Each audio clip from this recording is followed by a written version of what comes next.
અમારા ઘણા બધા સંતો $1 લાખ $2 લાખનો સેલરી છોડી અમેરિકાનું નાગરિકત્વ સિટીઝનશીપ કે બ્રિટિશ સિટીઝનશીપ છોડીને સાધુ થયા છે. એટલે આવો યંગ ડાયનામિક એડ્યુકેટેડ વર્ગને પ્રમુખ સ્વામી મહારાજ અટ્રેક્ટ કરી શક્યા. અમારા સંપ્રદાયમાં નિયમ છે કે 21 વર્ષ પૂરા ન થાય ત્યાં સુધી દીક્ષા ના આપે.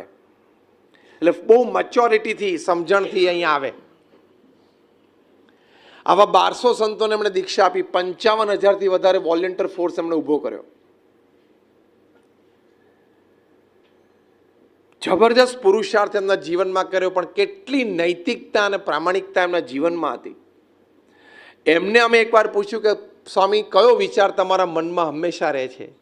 ત્યારે એમણે કહ્યું કે જે વિચાર મને ક્યારેય નથી આવ્યો કહું, and that was more interesting.